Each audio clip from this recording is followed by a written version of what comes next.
Class 12th के जितने भी स्टूडेंट्स हैं और जिन भी सभी का एग्जामिनेशन 22 फेब को फिजिक्स का पेपर होने वाला है, तो आज की इस वीडियो में मैं आपको बताने वाला हूं कि वो कौन कौन से टॉपिक हैं जहां से पूरा का पूरा पेपर आपका आने वाला है 22 फरवरी को। टॉपिक वाइज मैं आपको बताऊंगा। तो आपको अगर अभी तक ये कंफ्यूजन थी कि भाई क्या पढ़ना चाहिए लास्ट के टाइम में, क्या हमें कैसे रिवीजन करना चाहिए, तो इस वीडियो को आप जरूर देखिएगा। तो वीडियो को स्टार्ट करेंगे। सबसे पहले यहां पे मैंने क्या कर रखा है, चैप्टर वाइज डिवाइड कर रखा है और कौन कौन से टॉपिक आपको पढ़ना है। इलेक्ट्रिक चार्ज और फील्ड से आपको electric flux, application of Gauss theorem, electric dipole और electric field due to dipole at axial point. ठीक है, प्रीवियस ईयर की अगर हम बात करें तो यहां से बच्चे बहुत ज्यादा क्वेश्चंस आए हुए हैं। ठीक है, ये सारा का सारा एनालिसिस करने के बाद बनाया गया है।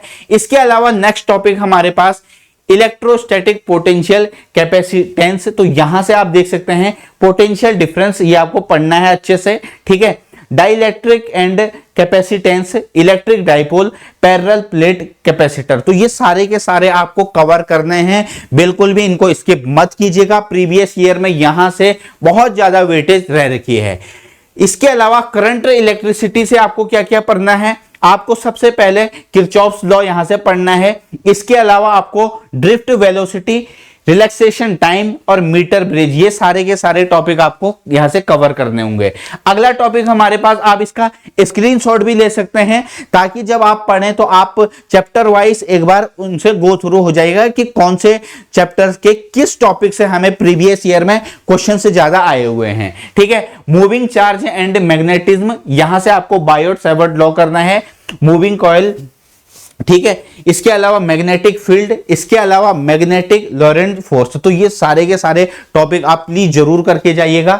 बहुत ही मेहनत से ये सारे के सारे टॉपिक को मैं यहां पर आपके सामने लेकर के आ रखा हूं ताकि आपको ये एक्चुअल में पता चले कि यार हमें क्या पढ़ना है लास्ट टाइम में, क्या हमें रिविजन करना है। अब मान लीजिए इसमें से आपने कुछ टॉपिक आपके बहुत अच्छे हैं तो उनको कम रिवाइज कीजिए, उनको ज्यादा रिवाइज कीजिए जो आपको इनमें से याद नहीं है या जिनकी आपने अभी तक तैयारी नहीं करी है। मैग्नेटिज्म मैटर, यहां से आपको मैग्नेटिक डाइपोल और अर्थ एज ए मैग्नेट ये आपको पढ़ना है। हालांकि सीबीएसई बोर्ड के जो सिलेबस है उसमें ये वाला आपको नहीं मिलेगा। ठीक है, तो इसको कर लीजिएगा।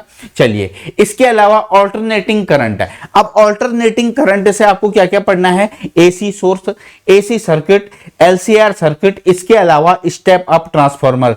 तो ये आपको यहां से ये वाले टॉपिक कवर करने हैं। इसके अलावा इलेक्ट्रोमैग्नेटिक वेव्स, अब इलेक्ट्रोमैग्नेटिक वेव से ये आप स्क्रीनशॉट ले सकते हैं, इसको प्लीज रिवाइज जरूर कीजिएगा। ठीक है, हो सकता है कि अगर अभी तुम्हारे जहां पे तुम बैठे हो जितने मार्क्स आ रहे हैं, अगर तुम आने वाले 3-4 दिन में ऐसा रिवीजन करो कि इन टॉपिक से एटलीस्ट कुछ ना कुछ जरूर आएगा और वो तुम पढ़ो और वहां से तुम्हारा जो स्कोर है वो क्या हो जाए, बूस्ट अप हो जाए। ठीक है, क्योंकि बच्चे ध्यान रखिएगा, लास्ट ईयर अगर मैं बात करूं बोर्ड का पेपर फिजिक्स का, वो और पेपर के कंपैरिजन में थोड़ा हार्ड आया था। तो हो सकता है इस बार भी जो पेपर का लेवल है वो अप रहे, इसीलिए ये 3 से 4 दिन वेस्ट मत कीजिए और ये सारे के सारे टॉपिक को आपको रिवाइज करके जाने हैं। Next, ray optics and optical instruments, यहां से आपको डेविएशन, ठीक है, dispersion of prism, reflecting index of glass, इसके अलावा लेंस मेकर्स फॉर्मूला। ठीक है, जितने भी लॉस हैं, जितने भी फॉर्मूलाज हैं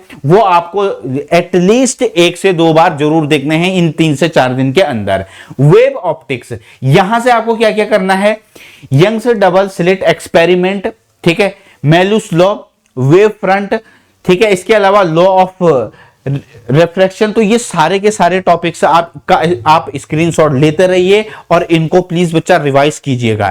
ठीक है, नेक्स्ट हम आते हैं doll nature of radiation matter में।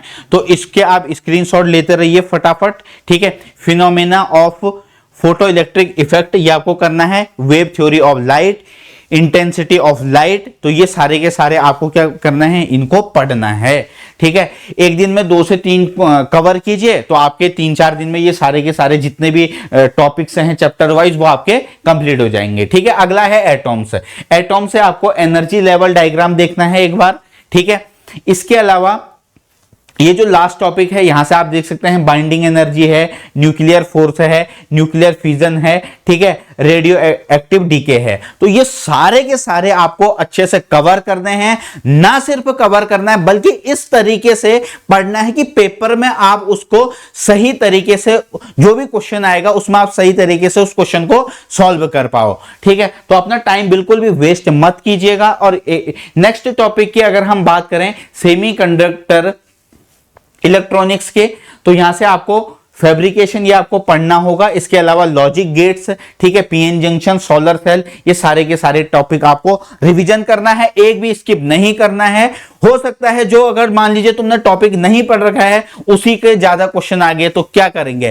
तो इसीलिए ये जो 3 से 4 दिन है बिल्कुल वेस्ट मत कीजिए। और जितने टॉपिक मैंने आपको ये बता रखे हैं टॉपिक वाइज जो जो इसमें हो सकता था पूरा स्लाइड रखा है, प्रीवियस ईयर के अकॉर्डिंग मैंने इसमें सारे के सारे जो भी टॉपिक हैं वो रखे हुए हैं ताकि बच्चों को हेल्प मिले। तो स्टूडेंट्स मिलते हैं आपको नेक्स्ट वीडियो के अंदर, और आप सभी को आपके 22 तारीख के एग्जामिनेशन के लिए all the best, bye bye, take care, God bless you all.